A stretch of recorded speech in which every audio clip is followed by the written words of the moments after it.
Hello everybody, we are live. J'espère que vous allez super bien. Comment est-ce que vous allez? Aujourd'hui, I have pink. Regardez mes cheveux.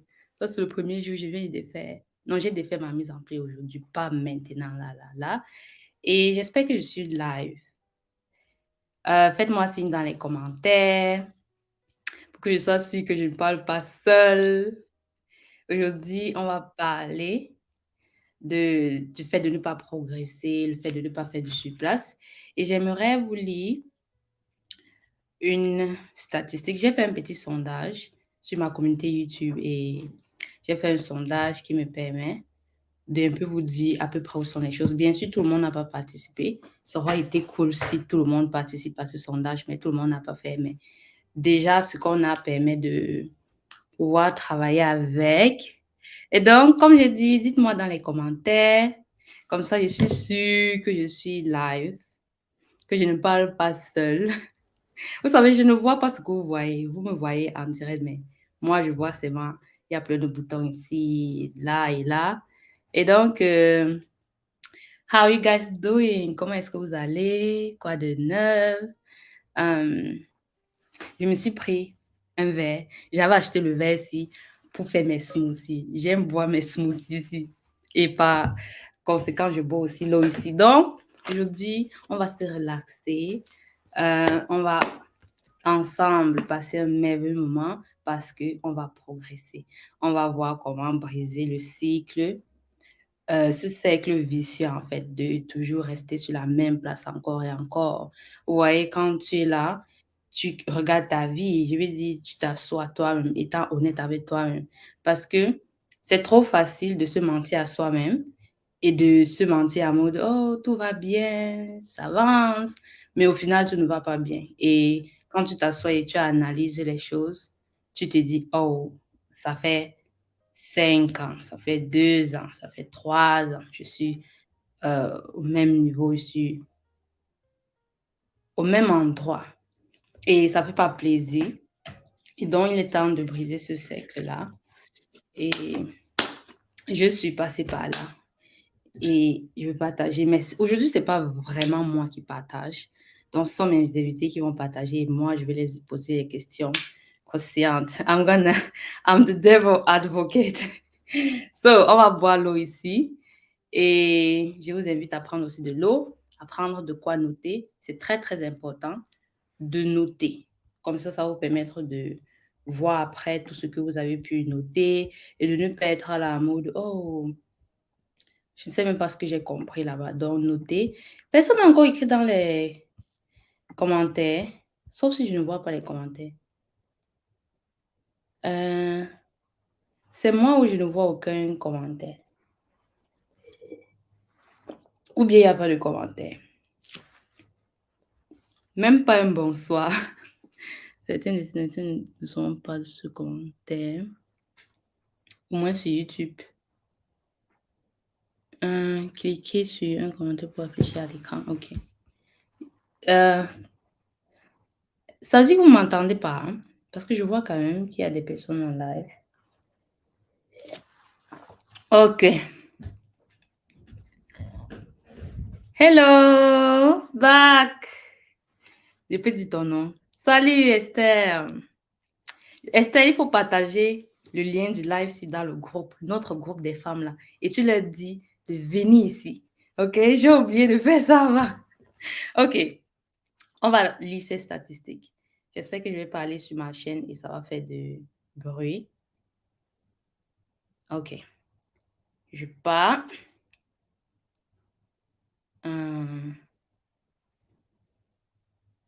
Vous m'entendez bien? OK, cool. C'est bien. Superbe si vous m'entendez bien. Alors, j'ai posé cette question. Depuis combien d'années fais-tu du sur-place dans ta vie? C'est-à-dire, depuis combien de temps les choses ne progressent pas dans ta vie? Et j'ai mis 1 an, 2 ans, 3 ans, 4 ans, 5 ans et plus. Et donc, à la fin de tout ça, on a donc 15% qui disent que leur vie ne progresse pas depuis 1 an. Ensuite, on a 14% qui disent que leur vie ne progresse pas depuis 2 ans. Ensuite, on a 13% qui disent que leur vie ne progresse pas depuis 3 ans. Après, on a 9% qui disent que leur vie ne progresse pas depuis 4 ans. Et le plus surprenant, j'étais tellement surprise, mais en même temps pas si surprise que ça, c'est quand 49% ont dit que depuis 5 ans et plus, leur vie ne progresse pas. Et donc, je vais déjà inviter mon premier invité. Comme ça. Yep. On va commencer.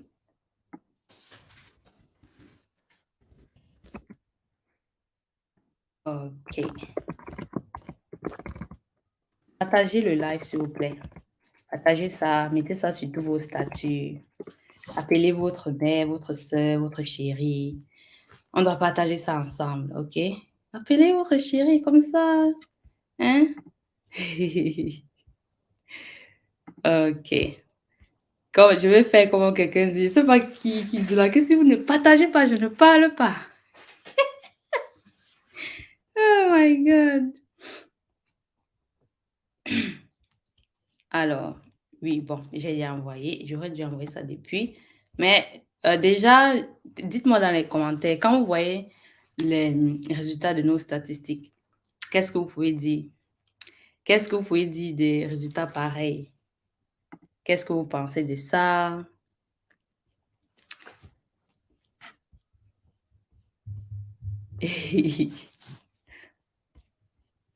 Ah, Estelle a dit que ça marche. Ça veut dire que j'ai envoyé Estelle en mission.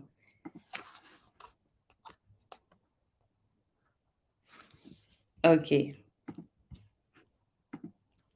Un instant. Alors, veuillez accueillir, mesdames et messieurs. Salut, Franck. Veuillez accueillir, mesdames et messieurs, Gaëtan et Seko. Flo.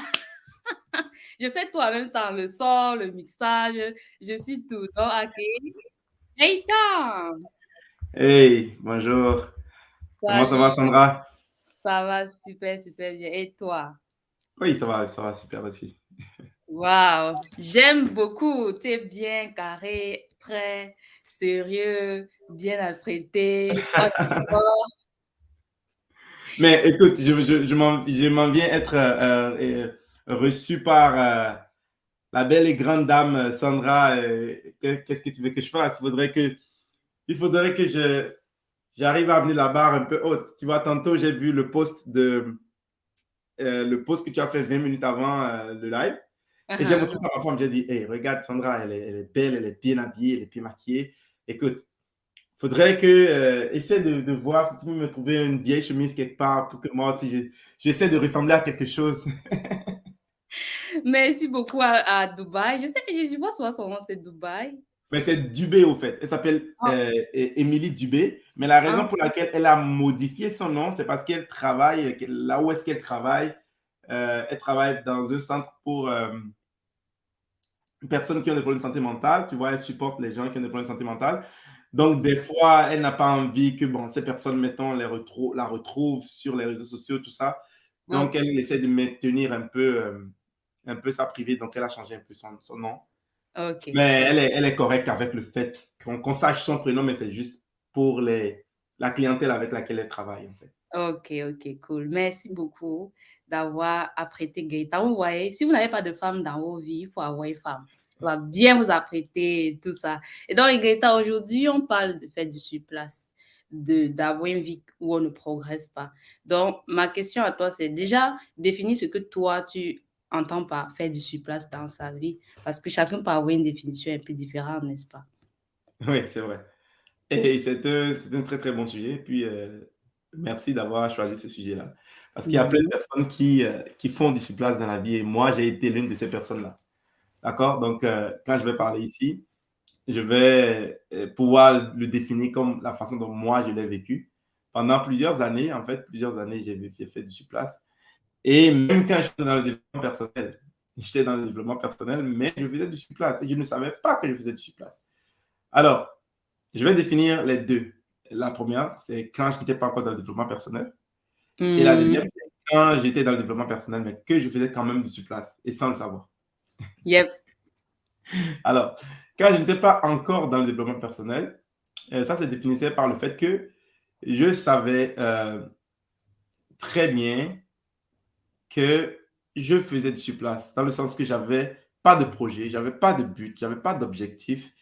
J'étais juste là, tu vois, j'étais étudiant, j'ai fait informatique de gestion, je venais de terminer. Je savais que, bon, la norme, c'est tu vas à l'école, tu obtiens un diplôme au collège, ensuite tu vas à l'université, ensuite tu obtiens un diplôme et tu vas chercher un travail. Et je savais aussi que quand tu finis, tu ne trouves pas nécessairement un travail dès que tu finis. Donc, Mhm. quand tu ne trouves pas un travail, bien, il va falloir que tu vas chômer. J'étais au Bénin, je suis béninois d'origine et puis j'habitais au Bénin dans le temps. Et donc, tu vas errer jusqu'à ce que, par chance, un jour, peut-être que tu connais quelqu'un qui connaît quelqu'un qui va te trouver un boulot. Et puis, c'est ça la vie, quoi. Donc, on n'avait pas nécessairement d'objectif, tu vois. Yep, yep. Et quand tu n'as pas d'objectif, c'est difficile de mesurer si tu avances ou pas. Oui, est-ce que j'avance dans les études? Oui, j'ai eu un diplôme. Et une fois que Mhm. j'ai fini mon diplôme, là, je savais qu'il fallait que je trouve un travail. Et le travail que j'avais trouvé dans le temps, c'était un distributeur de crédit. Si vous êtes africain, que nous suivez, vous savez quand on dit crédit, c'est crédit appel téléphonique. Oui, Donc, oui. je vais me promener, puis je vais vendre du crédit aux gens, ou bien je vais vendre des cartes SIM sur lesquelles les gens vont acheter du crédit pour appeler. Donc Mhm. là, j'ai quand même pas fait ce travail, mais comme je n'avais aucune éducation financière et que je n'avais jamais appris à prendre des responsabilités, très rapidement, j'ai accumulé des dettes, des manquants qu'on appelle. Je vends à des gens, je ne sais pas gérer l'argent, je n'ai jamais appris à faire du commerce, mais je suis un commercial parce que finalement, c'est la seule chose qui est disponible sur le marché du travail pour moi. Et là, Mhm. je vais avoir des dettes. Je vais avoir 497 100 francs CFA de dettes. Je me rappelle très bien du montant.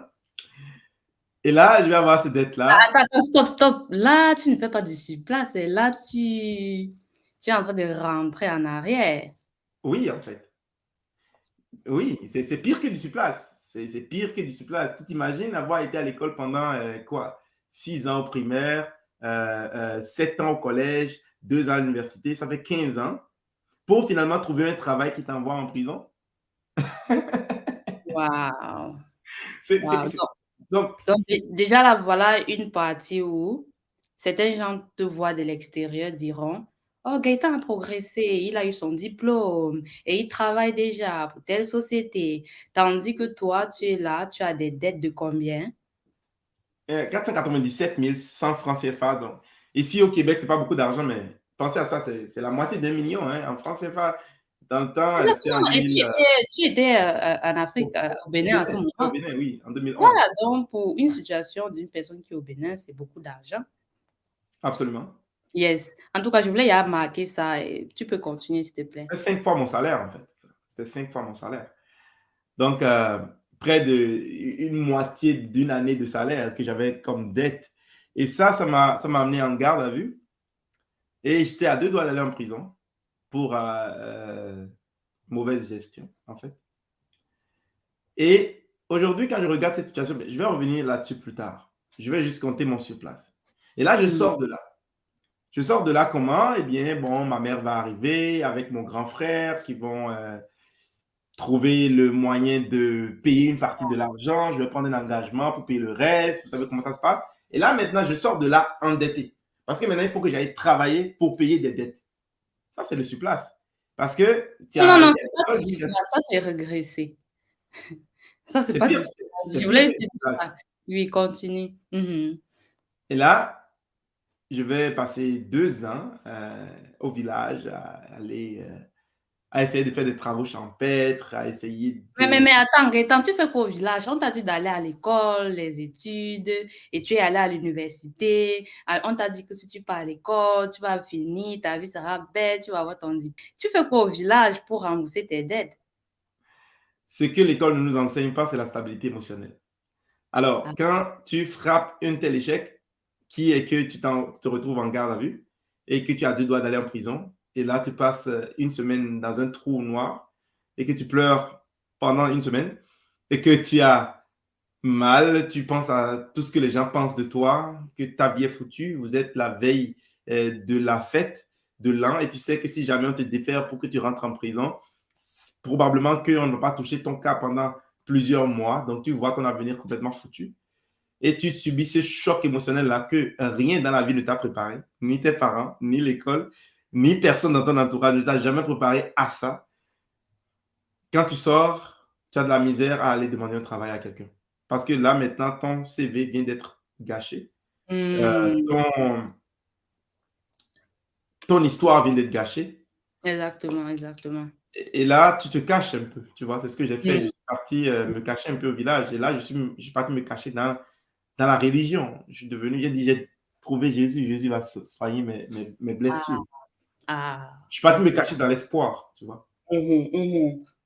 Et dans cet espoir, avec ma mère notamment, qui était qui est encore aujourd'hui une fervente croyante dans l'église évangélique.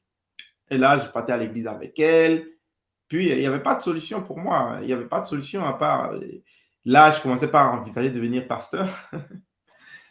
Et là, je suis la personne la plus assidue à l'église. Je lisais, j'étais lecteur. Et puis, et de l'autre côté, on me dit non, n'aie pas peur de. Il y a quand même un peu de positif dedans parce que là on me dit n'aie pas peur d'aller au champ. C'est pas parce que tu as des diplômes que tu vas pas aller au champ et tout. Et là, je suis retourné avec la houe, avec le daba pour aller au champ, pour aller apprendre à faire les champs, tu vois. Et c'est là que j'ai commencé que j'ai compris en fait que l'école, tout ça, c'était zéro. Et là, je vais faire le vrai sur place pendant 2 ans où j'essaie d'arriver à quelque chose à coup de travaux champêtres, mais ça ne donnait rien. Donc, Hmm, j'ai fait beaucoup de surplace à ce moment-là. Et ce qui va se passer, c'est je vais finalement prendre mon courage à deux mains et retourner sur le marché du travail, retourner aller déposer des dossiers. Et là, je vais trouver un emploi dans une entreprise en tant qu'informaticien, en fait, un stagiaire. Et maintenant, je vais avoir accès à Internet et je vais découvrir mhm. le développement personnel. Yeah. Donc, ça, c'est mon premier interaction avec le fait de faire du surplace et le fait de regresser. D'accord? OK. Parce Mhm, que mhm. pendant 15 ans d'études, je n'ai pas eu une vie où je peux dire que je suis en train de vivre de mes études. J'ai été dans l'espoir pendant 15 ans. Et après avoir trouvé un travail, je me suis retrouvé en prison. Donc, j'ai regressé. Mhm, Et là, je me mhm. suis retrouvé encore dans une position d'espoir qu'un jour, avant, c'était le diplôme, mon Dieu, parce que mon diplôme va me donner un travail. Yeah, yeah.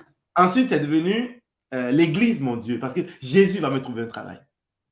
Mais c'est toujours l'espoir, c'est toujours le cycle de l'espoir. Donc, Yeah. ça, c'était mon interaction avec le premier faire du surplace, d'accord?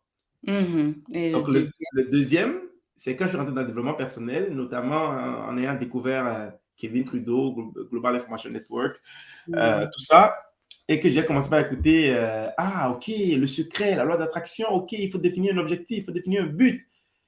Et écoutant Kevin Trudeau, pour ceux qui ont écouté cette série de CD-là, c'est Donc, intéressant comme série c'était de quel CD. ordre? Mhm.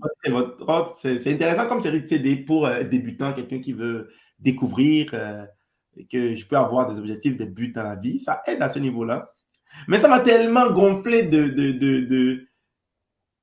d'optimisme, de croyance dans l'univers, un nouvel espoir, que je me disais, mon objectif, c'est de faire un 100 milliard de, millions. 1 milliard de francs 1 CFA. milliard, Parce wow! qu'il faut rêver gros, n'est-ce pas? Il faut rêver tellement gros. Et à mon plafond, j'ai 1 milliard de cris sur mon plafond. Et quand je me couche comme ça, mon Oh regard est sur le my plafond. God! Et j'envoie les vibrations. Qu'est-ce que Parce ça t'a que donné, Gaëtan? Dis-nous, qu'est-ce que ces vibrations t'ont donné? de l'espoir. La même Et chose que j'avais depuis que j'étais enfant, en fait. Ça m'a rien donné de nouveau parce que j'avais de l'espoir quand j'allais à l'école. Puis j'avais de l'espoir quand je rentre dans une église. Puis j'avais de l'espoir quand je venais dans le développement personnel. Donc, en gros, du vent. yeah. Et là, les personnes qui écoutent peuvent dire, OK, donc l'espoir égale à du vent. Je suis désolé de vous avoir donné la pilule rouge aussi rapidement, mais oui, l'espoir, Voilà, c'est et du vent. dis-nous donc, comment tu ce qui est on se connaît, on travaille ensemble et je connais ton merveilleux parcours depuis. Qu'est-ce qui fait que Gaëtan quitte je vais le dire ici, Gaëtan quitte de balayeur de route à Gaëtan aujourd'hui, avoir son business, sapé comme jamais. Like, dis-nous cette histoire, parle-nous un peu de cette époque de toi balayer et tout, à où tu es aujourd'hui. Comme ça, on pourra prendre Michel après. Ok, d'accord, rapidement. Alors, oui, c'est vrai, je m'excuse, je n'ai pas regardé un peu le temps. Je te parle non plus combien de temps. Non, non, non, t'excuses pas. Ok, Let's go. They love it. À commenter sur un mot de ah, Bakidi, c'est super émouvant, cette histoire ok. dès le début. Donc, on adore ton histoire. Ce qui est sûr, on va se prendre encore. Ça, c'est live si ça va devenir la tradition, tu vois. Donc, Oh. let's go. Ok, so let's dive into it. Yes. Alors, là, bref, tu m'avais demandé tantôt qu'est-ce que la loi d'attraction, tout ça, ça m'a apporté zéro, rien du tout. Mais en ayant découvert Kevin Trudeau et tout ça, j'ai découvert un réseau. J'ai découvert un réseau de personnes. Et ça, c'est ce que ça m'a le plus apporté, ce qui a le plus de valeur que ça m'a Mm. apporté. Parce que j'ai eu un certain respect aux personnes qui étaient dans ce groupe-là, parce que je me suis dit, OK, ces personnes-là, ils connaissent la vie, ils savent comment atteindre des objectifs. Parce que quand tu écoutes la série CD, c'est tellement cette série de CD-là est tellement bonne. Et là, vous voyez l'entrée de mon épouse qui m'apporte quelque chose d'extraordinaire. C'est qui Vanilo? Non, c'est mon épouse, c'est Émilie. Alors, Moi, elle j'ai m'a dit que apporté elle du t'apportait chocolat. Vanilo. Oh. Il est Non, où, elle Vanilo? m'a pas. Wanilo est en train de dormir en ce moment. Ok, ok. Parce que Wanilo et moi, nous sommes en train de passer à travers un upgrade. Bon, pour ceux qui le Ah, savent. ok. Ok, ok, ok. Donc, elle m'a apporté une petite tisane avec. Mariez-vous, chers hommes, mariez-vous. Regardez comment on prend soin de Gaëtan. Bref, Gaëtan, continue. Alors, ça m'a apporté ce réseau-là de personnes. Je savais que je pouvais avoir des informations chez certaines personnes. Quand j'entends que quelqu'un a fait Global Information Network, je me suis dit, OK, cette personne-là, il sait définir des objectifs et il connaît les étapes pour y arriver. OK, cette personne-là peut m'aider. Alors, je vais tomber sur Michel, la personne que tu vas prendre juste Yes, après yes. moi. Je tombe sur Michel sur les réseaux sociaux qui m'a parlé de Techno Tutor. Mais en fait, je lui avais juste demandé, OK, je vais apprendre l'anglais et tout, parce que lui est aux États-Unis, quel est ton meilleur conseil pour apprendre l'anglais facilement et rapidement? Et il m'a dit, ah, je connais seulement une seule chose, ça s'appelle Techno Tutor. Avec ça, tu vas apprendre l'anglais très vite. Je suis comme, OK, d'accord. Donc, je commence par faire des recherches un peu autour de ça. Et là, je décide de prendre l'outil pour apprendre l'anglais. Donc, mon objectif n'était pas de devenir riche ou bien devenir libre ou quoi que ce soit. Et en ce moment-là, comme l'a dit Sandra, j'étais concierge. Donc, je suis ici au Canada, j'étais concierge dans une école. Je balais les toilettes. Attends, donc tu es allé à l'école et tu es allé à l'université pour devenir concierge, Gaëtan. Waouh, l'école est merveilleuse. Continue.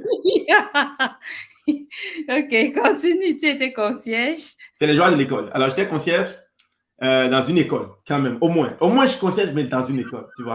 J'étais à l'école pour devenir concierge de l'école. OK? Alors, j'étais concierge dans une école. Donc, mon rôle, techniquement, c'est simple. C'est balayer les salles de classe, renverser les poubelles, jeter les poubelles, laver les toilettes, déboucher les toilettes, ramasser le caca des enfants quand jamais ils le font. Excusez-moi le thème, mais c'était, avec tout le respect que j'ai pour toutes les personnes qui font ce travail, vous pouvez trouver mieux, c'est sûr. OK? Vous pouvez trouver mieux. Mais bon, j'étais content de le faire, tu vois. Mais est-ce que j'étais content de le faire? Je n'étais pas content de le faire. Mais bon, je le faisais. Et là, je commence pas à utiliser Pour Technotutor. manger, non, il te fallait manger. Il fallait que je mange, il fallait que je paye mes factures, il fallait que je fasse tout ça. Voilà. Donc, il faut préciser. Oui, continue. Donc, j'étais content parce que j'arrivais à manger avec ça. OK? Mhm. Donc, c'était la partie du manger. Mais quand il s'agit de faire le travail lui-même, c'était difficile. J'avais mal aux côtes et tout. Mais bref. Alors, je tombe sur Michel. Michel me conseille Technotutor. J'achète Technotutor. J'ai commencé par apprendre l'anglais à partir de là. Et 3 mois plus tard, je pouvais comprendre une bonne conversation en anglais et je pouvais y participer. 6 mois plus tard, je suis devenu complètement fluent en anglais. Je pouvais parler un très bon anglais. Aujourd'hui, je donne des séminaires en anglais. Donc, passer de comprendre une conversation à être capable d'être sur des interviews en anglais et être maintenant capable de rouler des workshops en anglais, c'est vraiment next level. Mais ce n'est pas juste ça que ça m'a apporté. Yes, dis-nous tout. En utilisant Technotutor, j'ai commencé par constater que je devenais plus stable émotionnellement, dans le sens que avant, j'étais quelqu'un de très anxieux, de très stressé, et je pleurais pratiquement au moins 1 à 2 fois par semaine. Pour n'importe quelle raison. Pour n'importe quelle raison, les choses m'affectent rapidement, et puis je suis beaucoup dans la peau de la victime, et je pleure souvent, et puis je ne sais pas qu'est-ce qui fait que c'est moi qui suis dans cette situation-là, pourquoi ça me peut pas être, les choses ne peuvent pas être aussi simples et tout, et puis je vais pleurer et tout, et puis parce que je me sentais impuissant. Quand un homme s'en vient à pleurer, tout seul enfermé dans une chambre, c'est parce qu'il se sent impuissant face aux situations. Et ça a changé. Ça a changé automatiquement parce que ça a changé progressivement, je vais dire. Je me suis mis à utiliser Technotutor, j'ai commencé par ressentir une certaine stabilité à l'intérieur de moi. J'ai commencé par ressentir une capacité à traiter l'information qui me permettait de comprendre où est-ce que je peux améliorer des choses dans mon quotidien. Et j'ai arrêté de fumer de la cigarette parce que la cigarette était la chose qui me calmait un peu. Et j'ai Yeah. arrêté de prendre la cigarette parce que là, maintenant, je peux faire face à mes problèmes. Je peux régler mes problèmes. Et je suis stable dans mes difficultés. Donc, toi qui m'écoutes, pose-toi la question, qui es-tu au milieu de tes difficultés? Qui est-ce que tu es quand les choses deviennent difficiles? Notez ça sur vos papiers. Qui es-tu dans les moments de difficulté? Qui Ouais. es-tu? Qui Voilà. es-tu? Quelle est ton identité au milieu de l'injustice? Quelle est ton identité quand tu vis par exemple du racisme? Les gens disent racisme. Qui es-tu au milieu de ça? Est-ce que tu es la victime? Est-ce que tu pleures? Est-ce que tu... Yeah. Ou bien tu arrives à être stable et que tu arrives à analyser les informations et faire ce qui est meilleur pour toi et pour les autres? Et j'ai commencé par devenir cette personne-là en utilisant Technotutor. Yeah. Et ton poste maintenant, qu'est-ce que tu fais aujourd'hui pour avoir de l'argent? Aujourd'hui, bon, là, j'ai quitté mon travail de concierge. Je suis passé Qu'est-ce par qui un fait que tu travail. quittes ton travail? Il ne faut pas aller vite comme ça. Qu'est-ce qui fait que tu... Parce que, tu sais, il y a parler du je veux, je veux, je veux. Il y a le fait de le faire. Il y a le fait d'avoir la capacité. Qu'est-ce qui fait de concierge à balayer les caca et tout ça, à pouvoir trouver un job? Je sais, bon, je connais un peu, mais je ne veux pas raconter. Ok, Je veux que tu racontes ton histoire, quoi. d'accord. Des fois, j'accélère parce que je me dis, ok, il y a Michel qui s'en vient aussi, donc je vais pas. Non, oui, tu peux vite accélérer sur l'autre là. Ok, d'accord. Alors, ce qui va se passer, c'est je me suis mis à utiliser Technotutor. Je suis devenu complètement bilingue en anglais. J'ai utilisé Technotutor aussi pour apprendre à vendre. Ok, et comme j'ai appris à vendre, apprendre à vendre, c'est quoi? C'est pas apprendre à vendre, c'est apprendre à communiquer. Donc, j'ai appris à Yeah. communiquer. J'étais quelqu'un qui était quand même.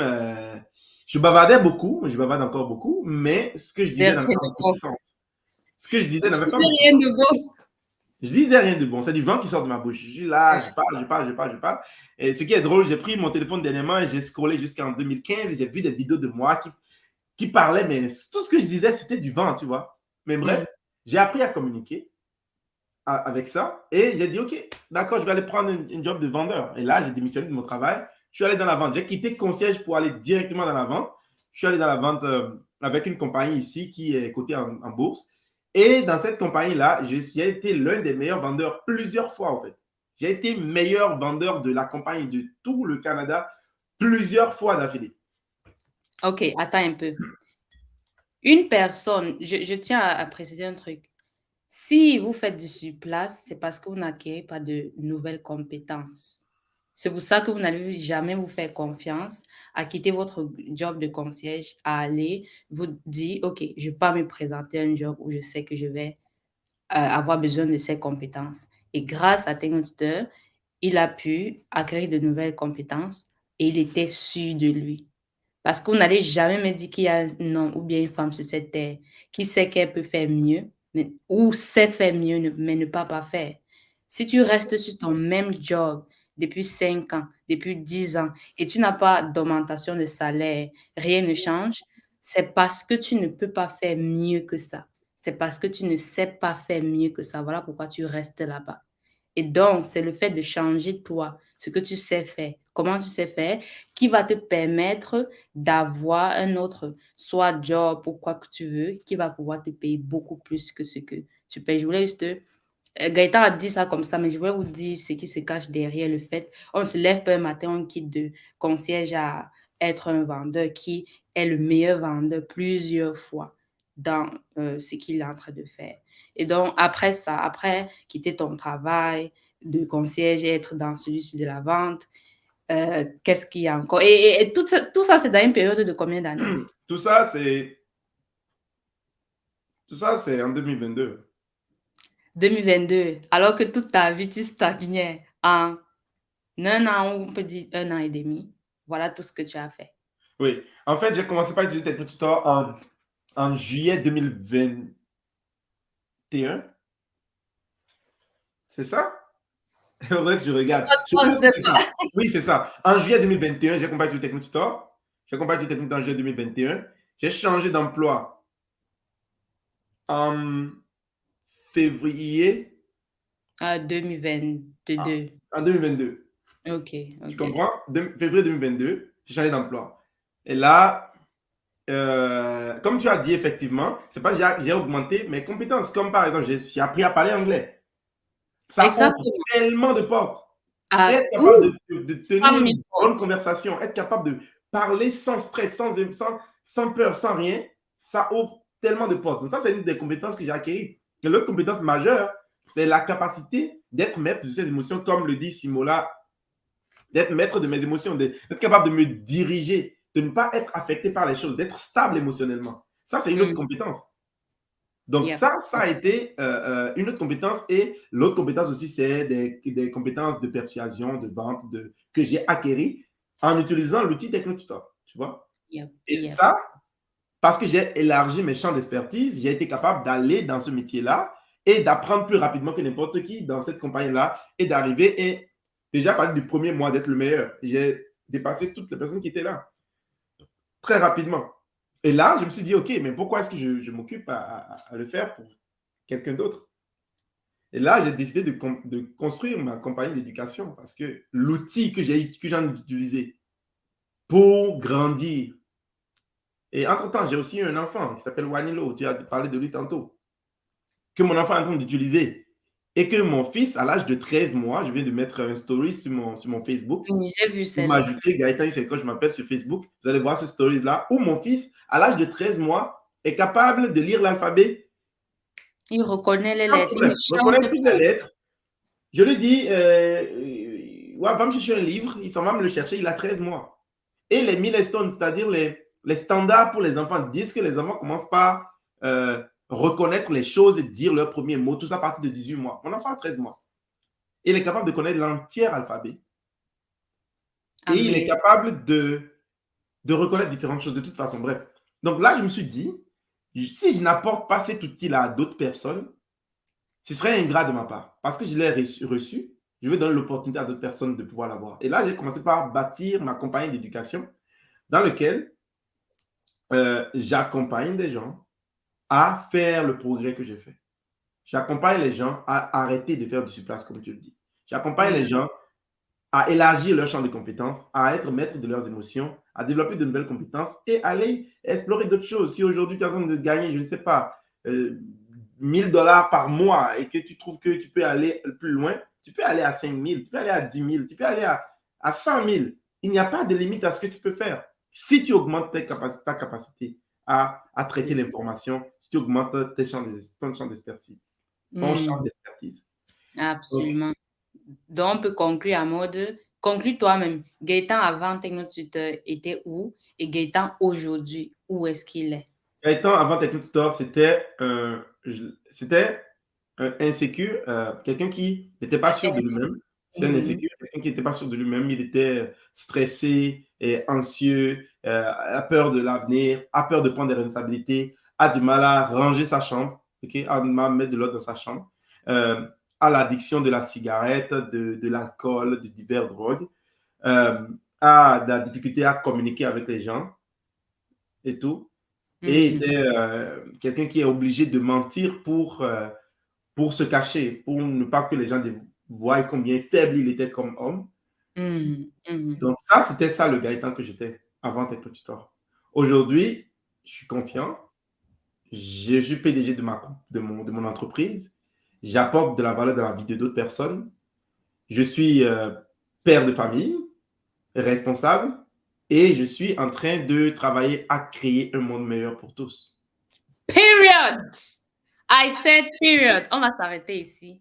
Gaëtan et moi, on va faire un truc face à face, un long format où on pourrait partager, venir même dans le live. Mais aujourd'hui, on va s'arrêter comme ça. C'était pour vous mettre l'eau à la bouche. Et justement, la personne qui a fait venir Gaëtan ici, c'est Gaëtan qui va introduire Michel. Donc, say something. Now we're going to switch in English. And if you don't understand English, it's your fault. I told you guys, you need to speak English because it's the language of the world. And so, Gaetan, introduce us the one and only Mitchell Snyder. So I give you the honor of doing. If you're not following this guy on Facebook, on social media, I mean, Facebook, Instagram, YouTube, whatever, you gotta follow him. You got to follow Mitchell Snyder because this guy is doing such a great job. He come into the company a few years ago, technical. He started sharing it. He started taking so much responsibility on improving life of people. He built self-perfected, and he create through self-perfected all the clubhouses all over the world. Now we have clubhouse in more than 50 countries in the world, and this has been the creation of Mr. Mitchell Snyder. So you have to follow this guy. He has so much great content on his YouTube, and every Friday at 6 p.m. CST time, he hosts the most amazing hangout you ever seen. You have to follow him. You have to join the Self-Perfected. And please welcome Mr. Mitchell Snyder. Thank you. So, Gaetan, thank you so much and see you later. Bye-bye. Bye-bye. So I see you in the chat, right? So take care. Bye-bye. So, wait. All right. Let's do it. How do I quit? Okay. Yes, so I'm great. Hi, Sandra. Hello. Let me make it big. Your entrance. I love the pink. See, we match. Like, I love Perfect. Yes. We plan ahead. We think ahead. Exactly. Welcome, Mitchell. Thank you. It's great to be here. Yes, I was saying to Gaetan that it's crazy how he's now talking where he is at because you decided to share. How amazing is that? So it's the best thing ever. Yes, we are just sharing. That's why we are here. We are here to share. And so, Mitchell, I think they know you a little bit, but first of all, do you know how to say good evening in French? How to say good evening? Yes, I told you the last time. Do you remember? Start with it's bonsoir. Bonsoir. Yes, of course. Yes, of course I remember. Bonsoir. So say bonsoir. I don't know how to spell it, but I can say it. Bonsoir. Yes. Good, exactly. So I introduced it a little bit more, and so we're gonna dive into the subject. Yeah. Introduce yourself. Yeah. Introduce yourself to everyone. I mean, I'm just a normal human who has a passion, and I've been dedicated to really trying to figure out how to make life awesome. Like, I want to have my life be amazing, but not just for me, also for my wife, for my son, for my community, for my friendships, and for the entire world, because we get one life, you know? I have yet to meet someone who's had more than one life. And so why not make this one life we have really, really great?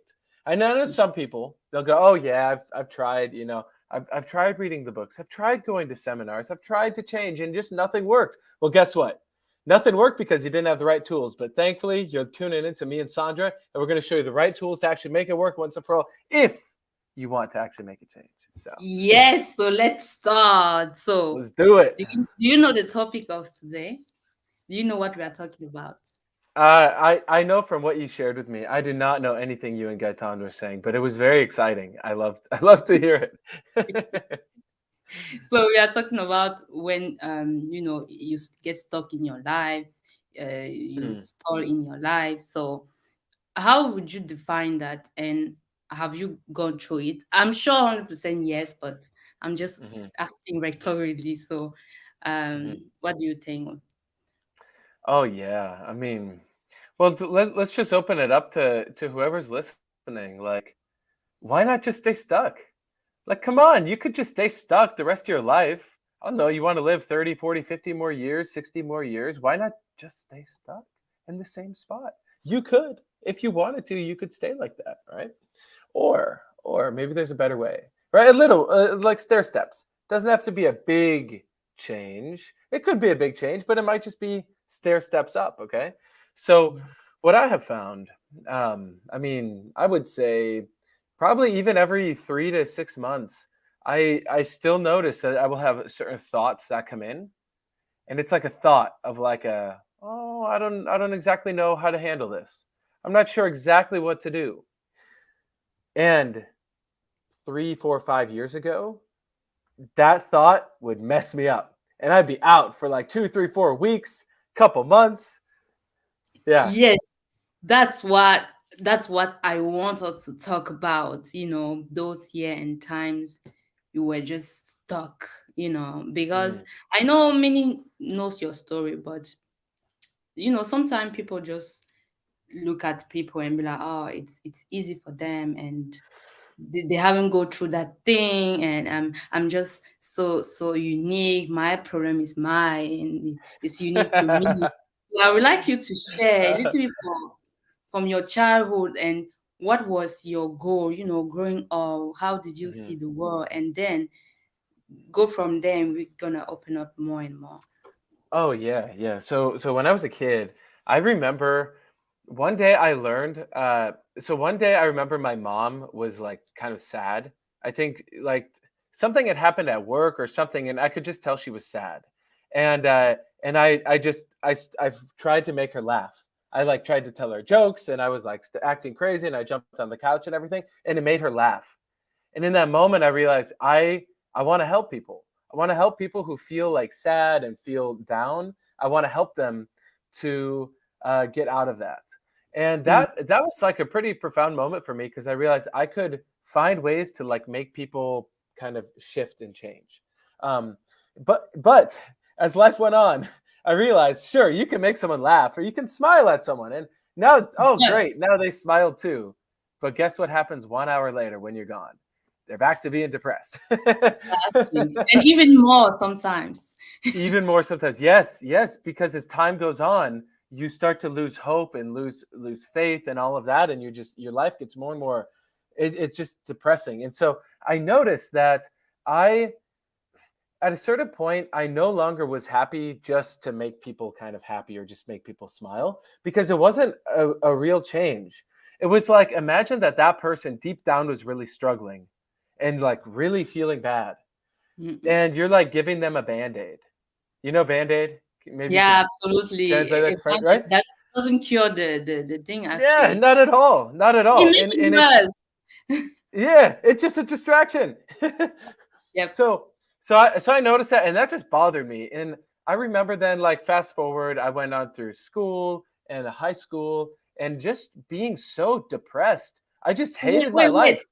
Wait, did you dreamt of you going to school and then university and then getting your dream job, and your life is Oh gonna be yeah, yeah. Oh, easy? I thought I was like, okay, I'm gonna just have the best wife who's super attractive and she's gonna love me, and I don't have to do any work, and I just get to somehow travel the world and help people and make people laugh, and I get to watch movies all day, and I'm just gonna drink alcohol too, and that way I can feel stable, and that I had just this very naive. Fucked up idea Yeah, of life. fucked up. That's a great word for it. It was fucked up.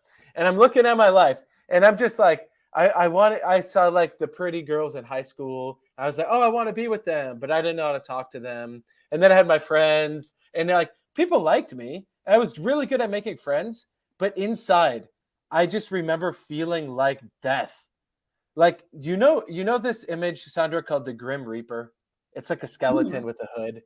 You don't know Grim Reaper? Oh, no, I don't know that, but you saying What? that skeleton with the no, I don't know Yeah, that. yeah. Okay, it's this Sounds image. scary. It is scary. I felt like that. I didn't want to feel like that, but I felt like I was dead. I was just on the inside. It was just dark and just stuck. And I was just like, and every day I would, and here's the worst part. I would then listen to music about being depressed. Do you ever do this too? You ever listen to music that makes you feel sad? And I just would listen to the music really loud. I'd be like, my life is so shitty. And it just makes me feel good how shitty it is. And I remember Crazy, we are all the same.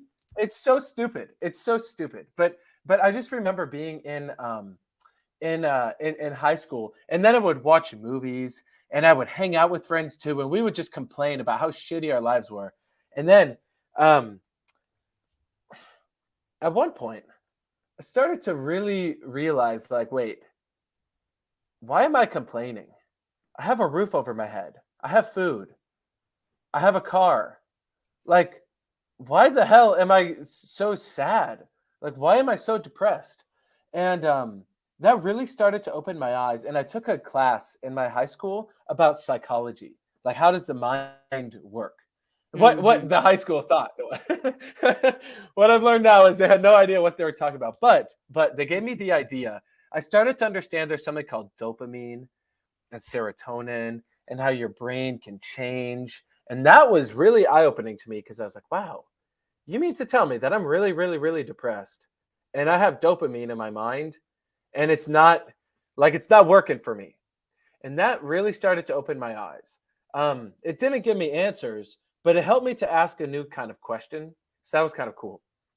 And then over time, I was like, hey, maybe if I grow up, I could be like a psychotherapist. Like, I could like help people by like giving them new ideas and like giving them therapy or something like that.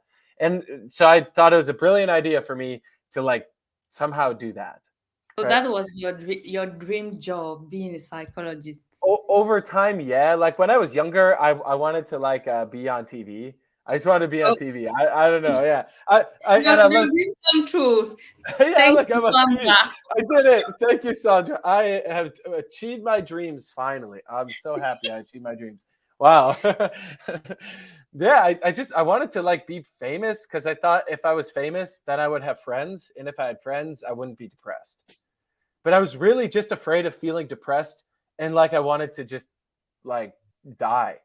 Which it's, but I know I'm not the only one who's thought like that. Like it's actually very common. And I'm here to share over time in this episode, we'll get to like what I did to figure it out. But yeah, it was really like I felt like shit and I wanted to not feel like shit. And I tried to make other people like, I wanted to figure it out with other people. Yeah. It's just not a good setup. You sharing that, because we sometimes think we are the only one feeling that way, and maybe other people's life are amazing and ours isn't. But let me share with you the stat that I do some survey on my channel, and I ask people how many years they have been stuck, in their lives, and 50% are like it's been a year they are stuck. 40% say it's been 2 years. 30% like it's been 3 years. 9% say it's been 4 years. And then 94% are saying they are still stuck. It's been 5 years and plus. Well, crazy. It's crazy, but I've seen enough now in my life and worked with enough people and talked to enough people that I can't really say I'm surprised, because change without the right tools, change is basically impossible.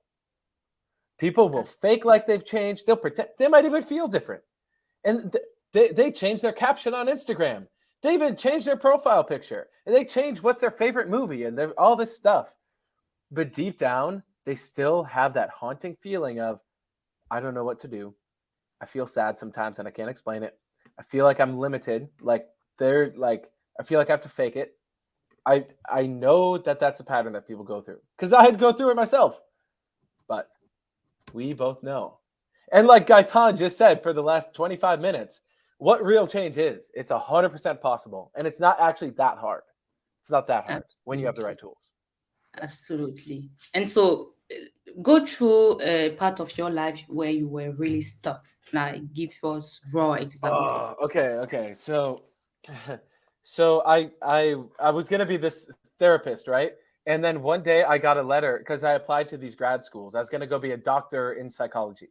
And I was gonna have my doctor, and then I'd be Dr. Mitchell Snyder, right? Then I could put that on my, because then that makes me official, right? Because I could say Let me just put doctor in front of your name. yeah. Let me change this. You're a doctor for this. I'm a real doctor now. The other doctors are fake. still off. They're fake. They are fake. They don't. It's a whole thing. Okay. Careful, Sandra. We're gonna get banned for misinformation. So don't say that. All doctors are geniuses, and you should trust all of them. Right? There we go. Now we won't get banned. Okay. So fast forward then. I was gonna go to graduate school, but they gave me a letter in the mail and they said I needed 1 more year of work before I would be accepted. And thankfully, the same day, a friend of mine gave me a book called 0 to 1 by Peter Thiel. He's one of the co-founders of PayPal. 0 to 1. This whole book is on innovation and business and entrepreneurship and startups. I had never even heard the word entrepreneurship. I didn't hear the word startup, innovation, any of that. Never even heard that. But my friend gave me this book. And at the time I liked to read. I read the whole book in 2 days. And I just was like, this is amazing. This is what I actually want to do. I want to actually figure out how you can use technology to really help people on a very large scale. So that was the first idea where I was like, this actually could be amazing. But then I got stuck. So I moved out to the East Coast of the US. I lived in Boston. I lived in New Jersey. I would go to Manhattan every day in New York City. And I was like living the life, right? I'm like, go to these big meetings and these big skyscrapers. And I'm talking to innovative entrepreneurs. And I got to meet all these different celebrities and people who had big podcasts. And I'm in the room with these people. You know, I went to Tony Robbins and I walked on fire, Sandra, in my bare feet. I walked on fire. I'm not kidding. I could find a photo on my phone. It's this whole weekend and I'm hyped up and you're shouting your goals and your affirmations. I'm so excited. I'm like, this is amazing. Yes, I found my purpose to my life, right? And guess what? Monday, I'm still feeling okay. But by Tuesday, I'm back to the same damn spot. Same exact spot. Depression. Except I just had lost my voice. So I couldn't even talk. Because you yelled so much. That was the only thing. That changed was I lost my voice. And that bothered me so much, Sandra. I remember that night I went home after work. It was a long day of work. I was like depressed. And I'm around all these amazing people. And I'm like, why do I still feel like shit? I still have not figured this out. This is 2 or 3 years into it. And I just remember like crying, just being like, this can't be it. Like, I kind of want to just like end it. Like, this is so fucked up. I just did all this amazing stuff. I just spent $2,000 to go see a Tony Robbins thing and all this stuff. And I'm like, still struggling to make money, still struggling to have relationships. I still wanted to just smoke weed. I still just was so fucked up. Alcohol, and that, weed. Yeah. All of that. And at this time, I'm reading books like crazy. I'm reading like 80, 90 books a year, like just insane amounts. Haven't they tell you in that book that you shouldn't smoke weed and drink alcohol? In those books you read? Oh, I remember being high, listening or reading these books saying you shouldn't be high. And I'm like, yeah, but like, I'm special. Like, don't worry. Like, it's not good. Like, I don't have to play by those rules. It's crazy how crazy. Somehow are the same. Because I want to take a pause and say something that maybe some people are not getting, because they're like, it sounds like Mitchell had an exciting life, but it's the same with yours. I'm going to explain. What Mitchell described is the same as you, knowing that your life is fucked up, but because there are so many things around you moving and this and that, the new things coming, the new phone, the new this, technology has improved, the world has evolved, blah, blah. You may think my life is great, but at the end of the day, you're going to be alone in your bed. And that's the time you're like, and how about my life?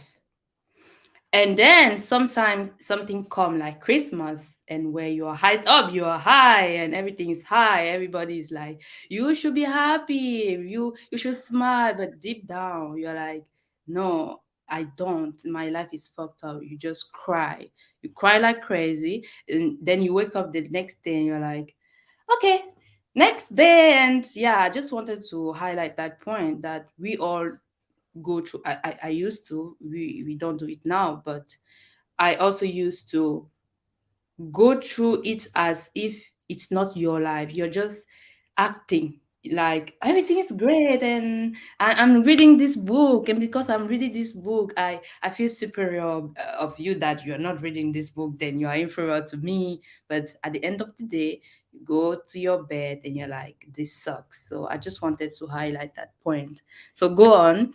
After Yeah. the Tony Robbins and all of that, how old were you, and shouldn't you be having your best job, and like the system told you when you were going to school that you're gonna have a job, and then did you had a job or whatever? Yeah, yeah, and I had what people would think would be an amazing job.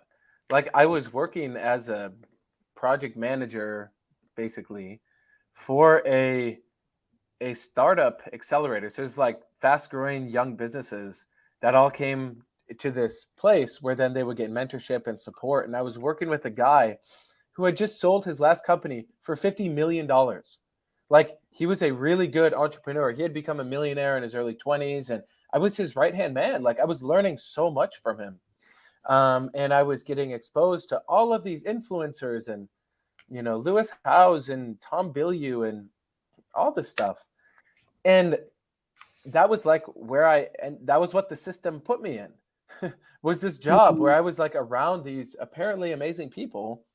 And you just got to kind of see like, no matter how successful people are, there's still this fear that just drives them, like a fear of like, things are going to blow up. Things aren't going to keep going. Like something Fear of bad is what? going to happen. That was basically the fear that was driving everyone. If something bad's going to happen, and even with these high amounts of net worth and money and all that, there was still this being stuck in survival mode. And I was just like, man, fuck this. Like that. I didn't actually break through from. Okay, so you had asked how old I was. This would have been in 2016. So 6-7 years ago. So I would have been like 22, 23 at the time. Yeah, and I also wanted to highlight the point of sometimes people think me being around people who get it or are rich, I'm gonna break through. And yes, it's great to be around people who has money or whatever. But what is the missing key that if you don't have, you're not gonna benefit from you being around them? And I think it's tied to this question. But first answer my question, and then you're gonna answer this one. Mm-hmm. Yeah, well, the missing piece is the programming. It's because like the guys that I were working with were programmed from a young age to be very successful. They didn't know really what was going on. They just had a lot of charisma, so they were very good at talking to people, and they had enough skills with math and numbers and to be able to put the right people together, and they would get lucky. And so yeah, you could say it was their willpower that made it work, but in reality, here's the point. It was not replicatable. You couldn't replicate it because I witnessed 40 or 50 different entrepreneurs go through these programs. So you'd have the one guy that was successful trying to teach all the other guys, and all 50 of them would go through and listen, and they still weren't successful. So it's not, it's this idea that people have is they say, oh, well, this guy was successful and he put together a course, and so I'll just follow the course and I'll read the book and I'll do the podcast and I'll listen to him, and then it doesn't work. And then they jump to the next one, and then it doesn't work. And they jump to the next one, and maybe it works a tiny bit, but then it doesn't work. And then they jump to the next one. And it's this cycle that they keep going until the person is 60 or 70 years old, or at some point, then they just give up. And now what we found, which I'm sure we'll get into, is there's a way that you can make it work every single time. Every time, it doesn't matter your upbringing. Some people, it might take a little bit longer because everyone's in a different process. But as long as they have the right tools, it's the programming. That's the part. The programming is the missing piece. So I guess it's answered the question, how come some people can do it without tools, just with the will? I guess you answered that question. Or do you want to dive in a little Yeah, bit? well, it's like, why can't everyone be Tony Robbins? Why can't everyone be Bill Gates? There's only room for one of them. And it's like, yeah, Tony Robbins had a really messed up childhood. And like, he had all these different dads and one mom, and, you know, he got kicked out of his house, and, you know, had so much trauma happen to him, basically. And he used his willpower to get through. Yeah. But also, Tony's a tall guy. He's got a, you know, big commanding voice. He has a lot of willpower, but he also, like, he got lucky in certain ways of who he met and how he ended up getting in his position. And that guy goes through a lot. But here's the thing. There's only one Tony Robbins. It's not a real strategy for success. And it's not to try and take away from his success or anything. Like, I think it's great what he's attempting to do. But this is also why we've begun talks with people on his team and in his trainers of how they can really work on the integration piece, because they realize it's still programming that's holding people back. And all these people will go through their trainings and all that stuff, but not fully see it succeed. So that's been a side project that I've been working on, is actually getting in connection with this team, because even they see that the long-term change, either you go to one of his events twice a month, and then you have to go do that like a drug addict, and then it's like you always have to stay high on the drugs, or you can actually have a sustainable way to implement it. Yeah. And I want also to highlight something that I am seeing. And we were on the women's meeting, and we talked about that. The fact that nowadays the system is just telling you, you should get on that program, you know, learn e-commerce or drop shipping or whatever. But people are just going from one course to another, and you see people, they are like, oh, I have this course, I want to make this, and I'm like, it's your 10th course that you're doing, your 10th or your 20th, and don't you think it's you the problem, not the course? Because someone may be like, it's because it's not the right one, because they are not teaching it right or whatever. I'm like, oh, you've been through 20 already. Don't you think you are the one who can implement what they are teaching you? So I really wanted to highlight it, because it's been a roller coaster for so many people nowadays to be like, okay, I want to start a business, and I want to sell something online, and I'm going to go and get this course. But so many of them are honest, but many aren't, in the sense that most of those guys make money by selling you the course, not selling the product, actually. Oh, yeah. So how is it that someone is telling you that making e-commerce is going to make you successful and rich, but they are actually rich because you are buying the course? Because if really the course was, the e-commerce was, he was successful in that, wouldn't he focus on that? Yeah. It's like you having go on. There will even be some people who are successful in e-commerce, like they genuinely made a bunch of money, and then they want to teach a course because they want to give back or whatever. But even that, if you're not programmed for it, it will never work. It's like if you had a computer that is a Mac computer, you have an Apple computer, and it runs the Mac operating system. And now someone is trying to say, hey, here's a Windows program. Here's how you can use Microsoft Word. It's Windows. And you're running a Mac. It will never work. It doesn't matter how badly you try, how many meditations you do, how much you pray to God, how much, whatever you think is going to happen. It will not work unless you change the programming. Yeah, Period. absolutely. Period. It's Yeah. I really wanted to highlight it because I see it's a trap for so many people. Yeah. And it's the thing of, and I wanted to highlight that Mitchell is talking for someone who make the bunch of money in e-commerce. So Yeah, he knows. I literally learned the e-commerce game, and I remember doing e-commerce before I had the tools, before I changed my programming, and that was another time I was extremely stuck. And it just okay, to actually make a lot of money to be successful, most people don't realize how much stress you have to go through. Like there is a certain amount of stress and money and lack of certainty and all these things that come in. And if you're not programmed for it, you will sabotage it 100% of the time. Now, here's the cool thing. When you do have the right programming, which by the tools that I used, I was able to change my programming. Now, yes, I made like $800,000 in e-commerce, like a lot of money in e-commerce. And I intentionally gave it up because I saw it's not my purpose. But guess what happened? Now that I have the right programming, I get approached all the time for business ventures. I have people hitting me up to partner on real estate, people hitting me up to partner on different membership courses and information products and e-commerce stores and things. Where now I have to keep working on my programming so I can learn how to say no. Because when you have the right programming, I could go make money in 200 different industries and I could figure it out. But I don't care about just making money. That's not my purpose. Yes, money's good and we need to be able to make money. And if you're listening and you haven't figured out how to make money, you might be like, oh, easy for him to say he figured out how to make money. What I'm telling you is programming is the key.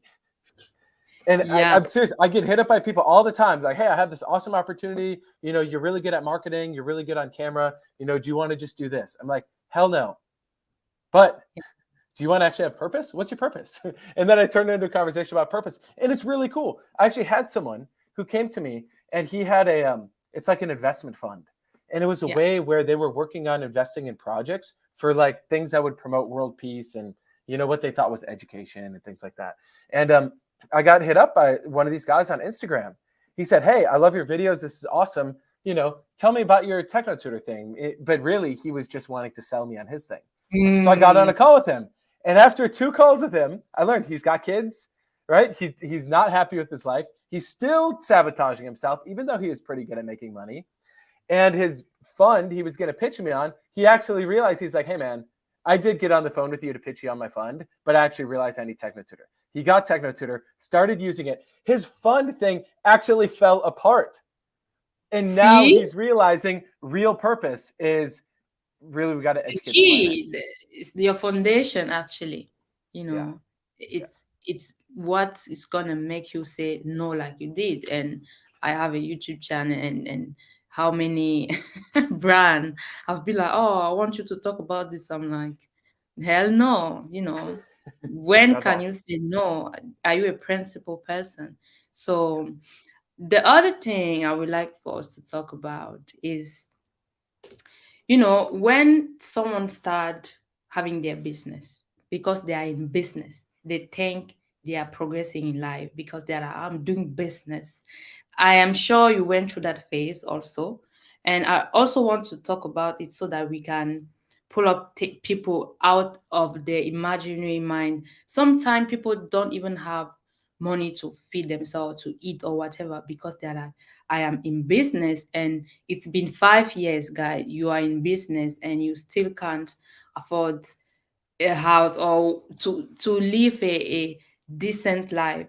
And it's tied sometimes with spirituality. So can you touch on that so that people who are here, who are still going to cycle, they stop it, because we need to stop and move forward. So can you just clarify the exact question? I just want to make sure I answer it properly. The question is, I want you to just, on your perspective, is think about someone right now being doing spirituality stuff, right? And it's so easy to get stuck within that, right? To think, I'm improving my life, I'm improving myself, and at the same time you have a business who is not growing. and you're like, I am improving, even though you don't see the result. So have you gone through that phase? And if yes, how did you get out of it?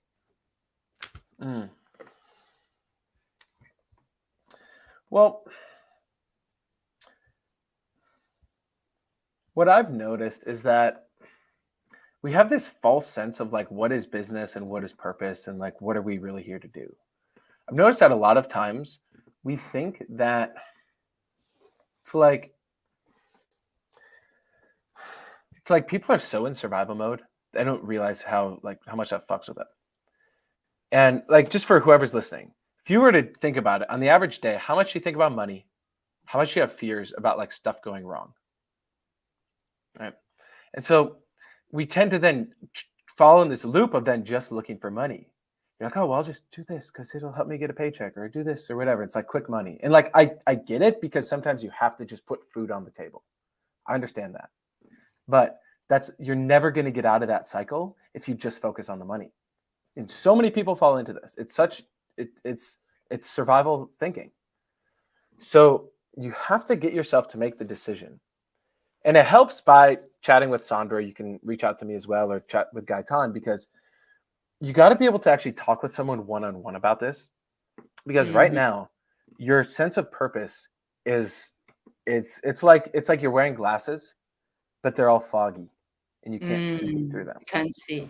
Yeah. And then you go, oh yeah, my purpose is to heal the world. My purpose is to raise consciousness on the planet. You don't even know what consciousness is. It's a con. People go, I need to just spread love and positivity. It's like, you got to understand what those words even mean in the first place. This is why we keep talking about Technotutor. Your foundation is all crumbled. And so we use these words like love and light and vibration without knowing what that is. And so I would just encourage whoever's watching this, if you were to ask yourself, which comes first, purpose or money? So many people, and myself included, I made a deal. I was like, God, if you're real, I was like, God, I'm going to make a bunch of money. So then I can do good for the world. Okay. And guess what happened? I actually figured out how to make a ton of money. Actually, yeah. Okay. And I'm the only person I know who actually did this. Actually, no. Avery's another person. Shout out Avery. Happy birthday, Avery. Yes, happy birthday, Avery. I'm sure he's watching. So there's a few people I know. It's basically the people that we work with in our community, who some of us have figured out how to make a lot of money. And then you face this moment where you have to make the decision. Because again, it's one thing to make a lot of money. It's another thing to then handle that money and then keep growing. Because when you make a lot of money, all the old stuff comes in that goes, oh, fuck, I don't want to lose it. Oh, no. Don't let me lose this. Don't let me lose this. Quick, I got to just keep it growing. And you just fuck yourself over. And sometimes you making a ton of money is actually worse for you than staying broke. Because I've seen some people make a lot of money and they did not change their programming, and then they just go sideways and just freaking crash. And it's painful to see, but they got to learn that lesson. And then sometimes it's so hard to stand up that they never stand up again.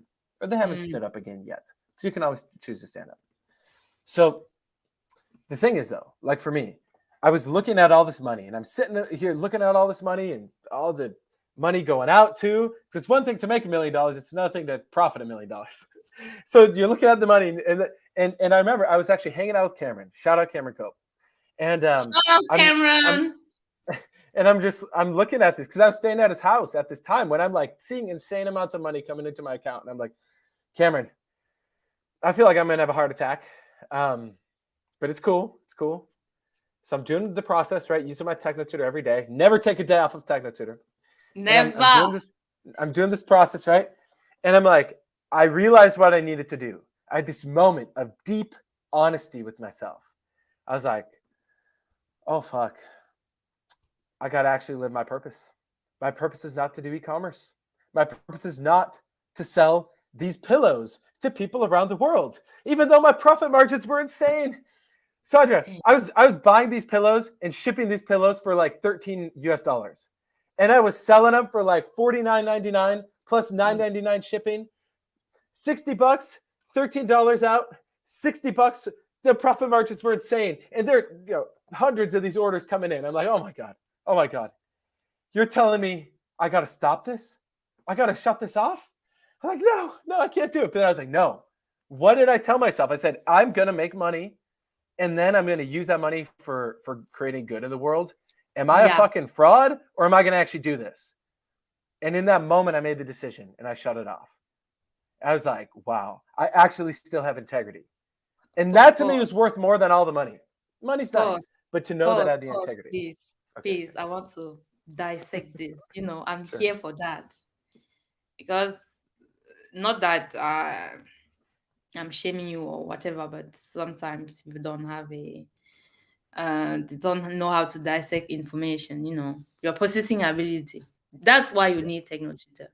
So I know there are people right now, for example, doing e-commerce, and deep down that what you are selling is not best for your customer.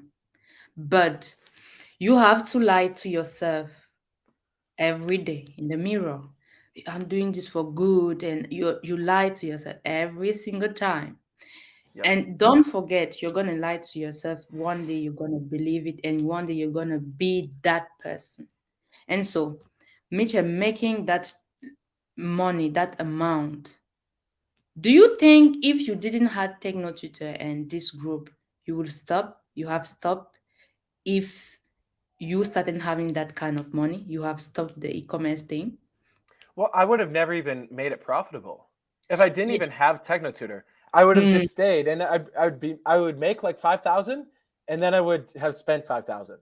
And it was just this baseline thing. It's like, when the heart is like, it was like that, except it was just fucking flatline, like the profit. It wasn't there.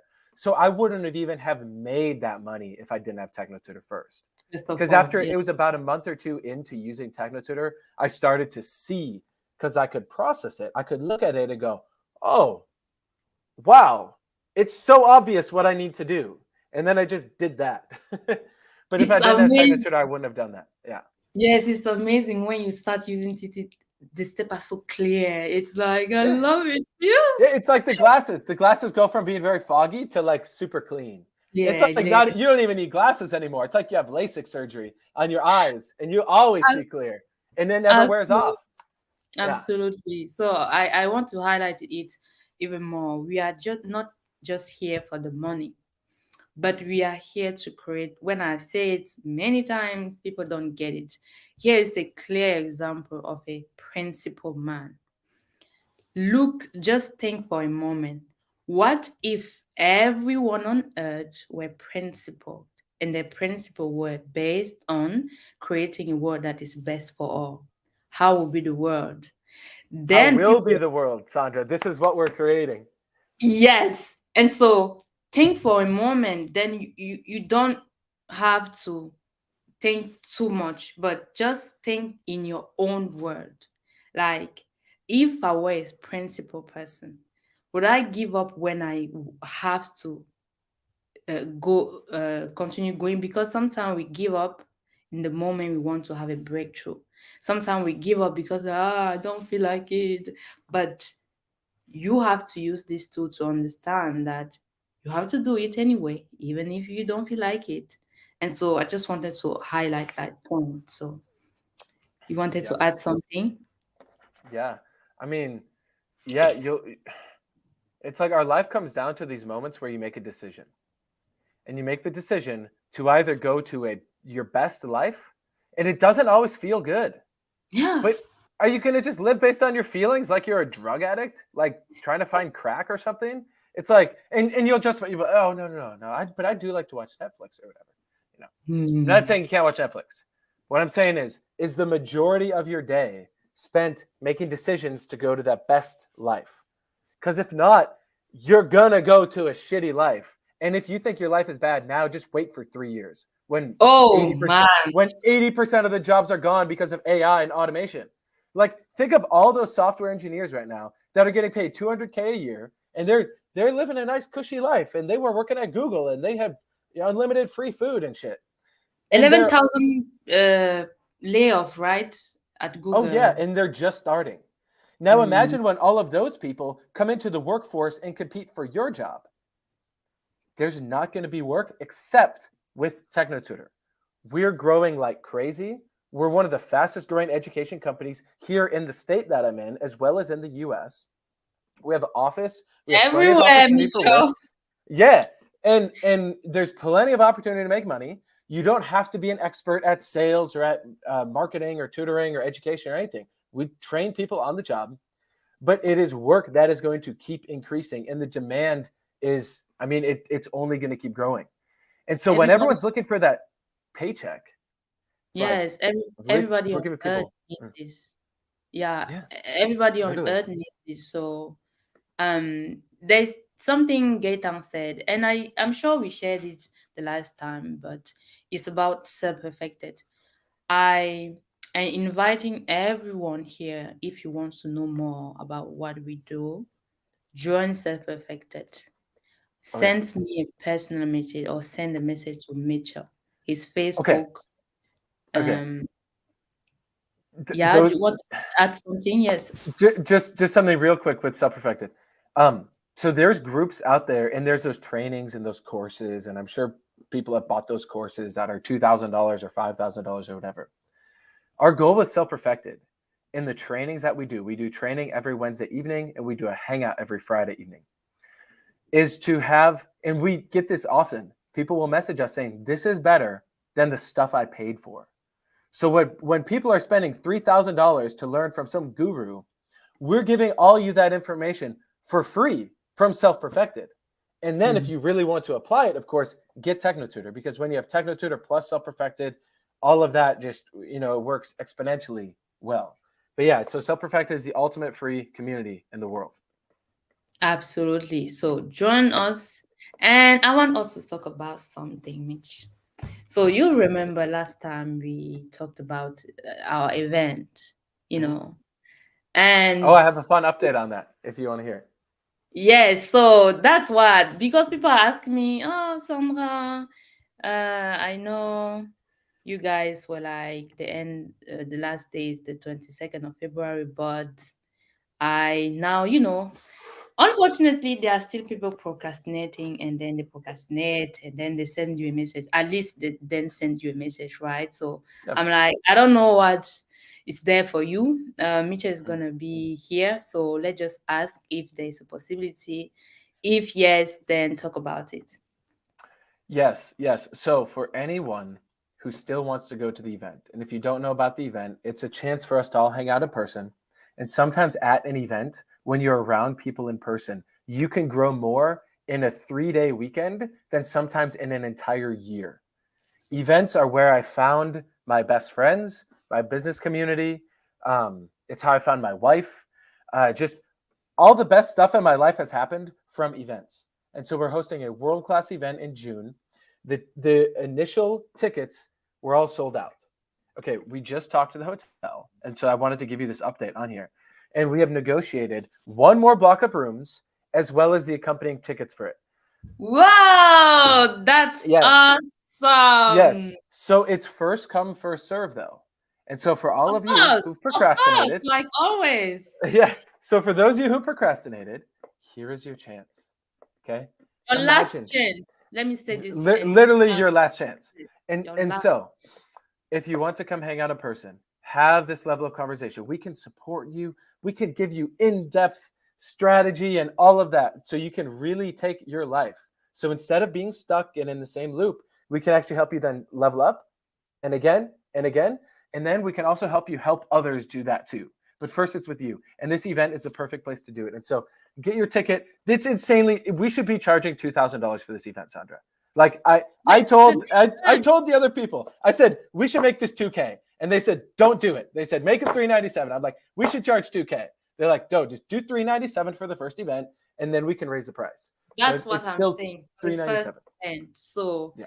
This is the opportunity for you to come to the first event. The people who come first, I always say first.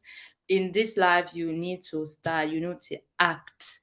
Yes. That's why you need to send us a message. If you want, you can send me a private message. You can send a private message to Mitchell. And think for a second. Even if in your mind right now you are like, I don't know, financially I'm not sure. We make shit happen. You may talk to me and I can tell you a way to come. Yes. That's how powerful our group and community are. And I will never forget this. And we always talk about the fact that sometimes you're stuck, you reach out to Mitchell or Jessica or whoever in the group, and they are just like, ah, but have you thought about this? And you're like, fuck, how didn't I talk about that? Thank you. And that's what the power of the community is Yes. to be around people who are gonna make you see what you're not even seeing, and vice versa. And so tell us, what is this event about? What is someone getting when they come to the event? Yeah, I mean, first and foremost, it's a way for you to get a little bit outside your comfort zone by traveling, being in a new place. But then Mm. as soon as you show up, you're in the beach, a resort, amazing people, your new best friends, and we welcome you with open arms. You're going to give a ton of people a hug. If you want to give people a hug, if you're afraid of hugs, then just you'll shake people's hands or whatever. But you'll be able to swim at the beach, you'll be able to eat amazing food, right? Just really enjoy yourself, relax on vacation. And we have very specific training Friday, Saturday, and Sunday. And we'll have guest speakers. One of the people there, he had made by his 30th birthday, when he turned 30 years old, he had made over $20 million. He's going to be doing a very, very specific workshop on how to make money and have purpose and how to change the world and basically make a ton of money doing it. We'll have world-class workshops on parenting, finding the love of your life. We even have speed dating. So for all the single people, right, we'll have a chance so you can potentially find the love of your life. And just in general, if you're in that position where you've been stuck and you felt stuck for a year or 2 years or 5 years, can you afford not to go to this? I mean, it is a guarantee. If you come to this event, you will level up massively. You'll make new friends, new business partners, all of that good stuff. Okay, just by giving us a hug, your net worth will go up. It will be so amazing. And so, Yes. yeah, I mean, it's so cool. It's so cool. Imagine Look at staying in that. that room. Yeah, Look at you wake that. up, and right outside your room is a bunch of other fun people that become your new best friends.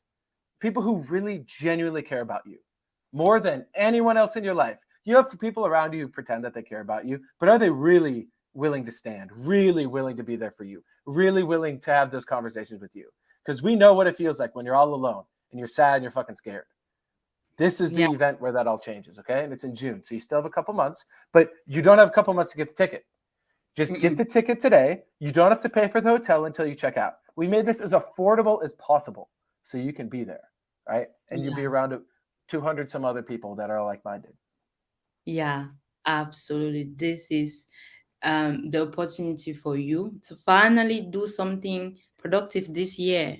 Really, what was your plan this year? To just stay in your room and go to your 9 to 5 and come back home and be like, oh, this is the opportunity for you to be like, okay, this is my big breakthrough. And you know, when you purchase something and you register for something, you're 100% sure this is something I am going to do this year. So this is the opportunity for you to be like, I'm 100% sure I'm going to do something that at the end of the year, when looking at my life, I'm going to be like, oh, this is something productive and resourceful and powerful that I did for myself. When is the last time you treated yourself to something actually productive instead of watching another thing or buying another stuff that the media and everything is telling you is going to give you happiness? But like I said at the beginning, hear me say the result of this survey, and people have been stuck for years. And so, how many times do you want to sit down and write down resolution that you deep down know you are not gonna make them come true? This is the 1st of March, and I'm sure people are like, new month, new me. But deep down, you know you are not gonna do shit. You know you're gonna procrastinate, do the same fucking thing, And when I talk about this thing, I get angry, and I do it on purpose to make you shake a little bit, so that you get out of your box. Like, aren't you tired? I am just tired of being stuck for years and years. I guess I'm tired for you. Like, I wanted to stop it and just book it now. Mitch, please share the link with me so I can share it with I the will other send it. Yep. people. And I want to hold you for, let's just say, 5 minutes. I think there were another question here. I just put it in the chat. You see it? Yep. Yes, Okay. thanks. Now let me share it. And like I said, if you are like, I don't know how to make it happen, it's about visa, any question, instead of being like, oh, I can't do this, write down why, and then reach out to us. And then we are Yeah. going to go through each objection you have. Yeah. Which We have so many people from so many different walks of life, from so many countries that have all found a way. If you want to be there, you can get there. And this is our invitation. And we so look forward to seeing you there. yes, yes. So it's something very random that I want you to share. Oh, I And like it. because Okay. it's tied to handling objection. How did you ask Jessica, your wife, to start a relationship with you, and what did she say? Well, we met in October of 2018. No, 2019. October 2019. And initially we were just friends. I was like in another on and off relationship trying to make it work, and it just wasn't working. And You being stuck, huh? that was me being stuck. I was looping, thinking, oh, a new month. It'll be different this month. It's March. Finally. It's October. Finally. And thankfully, because I had this community and I talked to Cameron and Drake and some of the other guys, they're like, hey, how's that relationship going? And I was like, it's actually not so good. And I had this thought of, once I realized that old relationship wasn't working, I could not stop thinking about Jessica. I was like, wow, she's on the same page, same purpose. She's amazing. I enjoy being with her. Like, she's so much fun. Like, you know, I'm like kind of like intense and like, you know, excited person. And she is too. And so I initially I had a little fear because I was like, oh, if we're both together, it's going to be way too much. But thankfully, I had just awesome support from this community, Katie and many other people. And they're like, let me pause there. Yeah. Let me pause. I know that sometimes, and I know for myself, because I'm this community, and then I reach out to people, that there are so many things I haven't been done if I didn't reach out, or if I didn't have the support.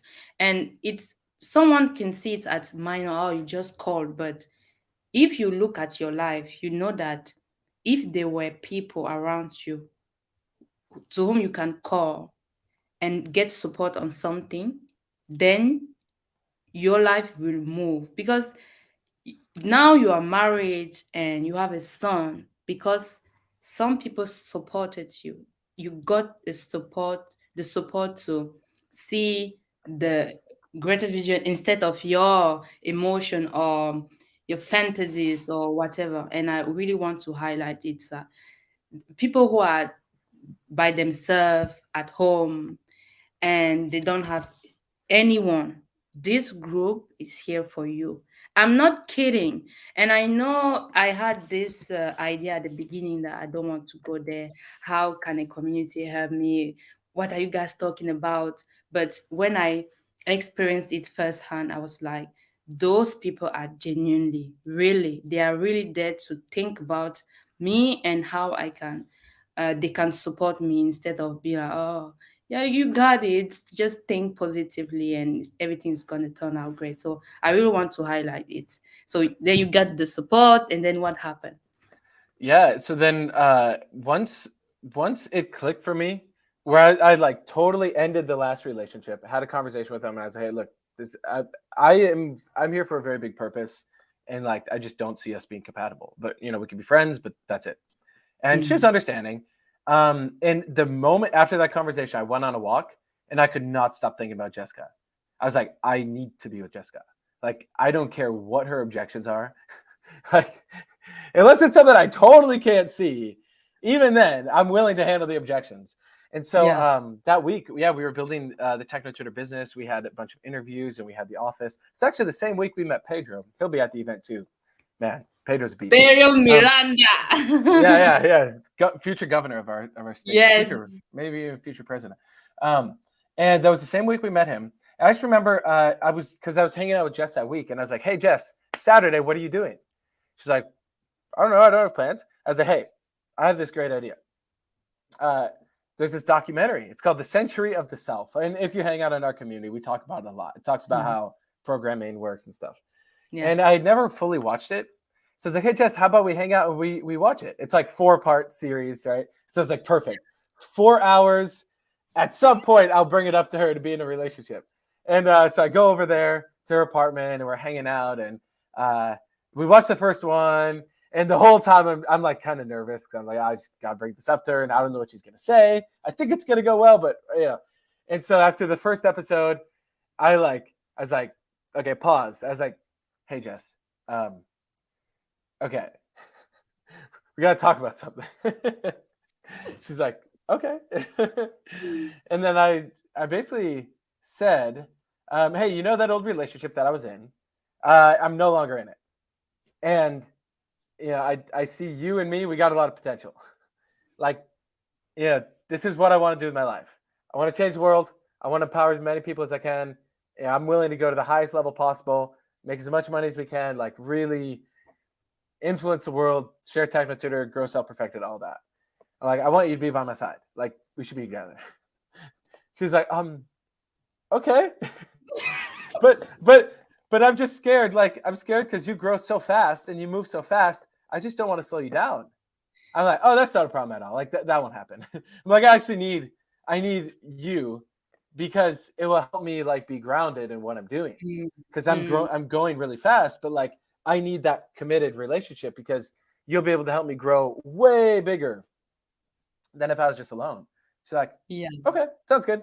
And then I basically presented her with the idea of the 13 principles that we speak about in Self-Perfected and From Destiny and everything. And I was like, "Hey, yeah. And I was like, "Hey, how about these 13 principles? What do these mean to you?" And we just went back and forth and we had a nice dinner together. We watched the rest of the movie and just hung out. And basically we have lived together ever since. We've been together ever since. Never looked back. Never even questioned it. Because from day one, we're like, "Look, this is our agreement. No backdoor, no quitting. We're going to hold each other to this." And it's been amazing. It's been the best thing. Aside from getting Techno Tutor and finding this community, of course, my relationship with Jessica has been the best thing. I love it. Thanks for sharing that. But there's something you forgot though. And I guess women explain those type of story better. She said that at the point you said it and you were like, if you have any objection, I'm gonna handle them. Oh yeah. I basically said like, "Tell me your objections so I can handle them." Because it's like I just need to know because whatever it is fucking irrelevant. Exactly. I wanted to add that because I'm just like, if you have any objection around coming to the event, just reach out to us and we are gonna handle all your objection. So it's been a great talk. Mitchell, do you have a last talk? Last something you would like to say to end this amazing like it for you who's watching this? If you just close the window and close your phone and you just go on with your life, you know where that leads. You know, a week from now, a month from now, you're going to be in the same fucking spot and you're going to crying. Wherever you end up. And you'll be like, "Oh, I just want something to change." This is the change. It's staring you in the face right now. And I promise you will have so much more fun. You'll just be laughing more. You'll be enjoying more. And imagine having the level of support where at any time, any day, if you're sad, you're stuck, you're frustrated, you don't know what to do, where you could always reach out to Sandra, always reach out to me. You have 150 other people you could always reach out to. So you're never alone again. What would that be worth to you? How much better would your life be? So just reach out. Just start the conversation. Just say hi. Or just send an emoji. Send your favorite emoji to one of us. Exactly. And then we'll just start the conversation. We'll get on a call or whatever it is. And we're genuinely here to support you because we know how much your life can change in the next 3 months, 3 years. And then you can also help other people do that. And that's how we change the world. Yeah. And I'm going to say something in French before we go. Alors, si... Bonsoir. Bonsoir. Si tu vas arrêter de faire du sur-place, ça fait 5 ans, tu tournes en rond. Rappelle-toi ceci, tu tournes en rond parce que tu ne fais pas ce que tu sais au fond de toi qu'il faut faire. Et ce qu'on a te proposer ici, c'est avoir une communauté où tu peux réellement faire appel aux gens quand ça va pas bien. Parce que je te promets qu'il y aura les moments où ça va aller mal. Et est-ce que dans ces moments-là, tu es une personne qui peut regarder et dire, OK, qu'est-ce que je peux faire? Qui est-ce que je peux appeler? Quel outil dans ma boîte à outils je peux utiliser pour avancer? Ou tu seras cette personne qui va dire, ah, de toute façon, la vie est dure, tu vas pleurer. Je vais te dire, pleurer ne change rien. Faire la dépression ne change rien. Fumer ne change rien. Toi, frapper sur tes enfants ne change rien. Vouloir quitter ton mari ne change rien. Et donc, ce qui va te faire changer, c'est rejoindre ces communautés. Pourquoi? Pas seulement rejoindre pour rejoindre, mais rejoindre parce qu'on est ici vraiment pour s'épauler les uns les autres, pour arrêter ce cycle-là. Et donc, Mitchell, where can people find you? Last time I didn't ask you that, but... Yes. So Facebook, Mitchell Snyder. Okay. I'm sure Sandra can tag me. Or Instagram at the Mitch Snyder. And just reach out, send me a message. Happy to chat with anyone. Let me know your biggest problems, where you feel stuck, any of it. Just feel free to send me a message and we can find some time to connect because I'm here to make the world be a better place. And that starts, with these small conversations. Exactly. Thank you, Mitchell. And thank you, Sandra. This is great. Next time. Bye-bye. Okay, so I'm going to remove you and I'm going to talk a little bit more here. So, people, here's the end of our meeting. And are you the one who's going to act, or are you the one who's going to go on to the next live stream or the next motivation speak or the next post on Instagram and scroll and see your life waste, and at the end of this year you're gonna be like, oh, I don't want to look at my life, I don't want to look back and see my life because I know it sucks. And you're gonna close your eyes and be like, I just want to start the new year, because me starting the new year is me saying to myself, I have a great start. I have a new start, and you're gonna write down your bunch of resolution, and deep down you're not gonna make them happen. And so one thing that I know and I learned in my life, and since I'm in this group, is that you don't need the New Year's to start living. You don't need to wait the new month, the 1st of March or the 1st of whatever to start moving in your life.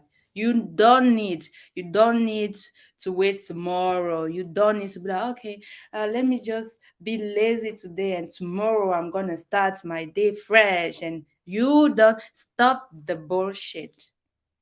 What you need to do is to start now. If you don't do anything right now that is going to give you the fresh start of actually doing something, guess what? Today, tomorrow, and the next day and the next day, you're going to be the same. Your life's going to be shitty. You're going to cry. You're going to think life is shit. You're going to be like, why am I here? And yeah, that's just how life looks like when we don't honor life in all ways. And how can you honor life? By living, by participating, by moving yourself. You need to move yourself.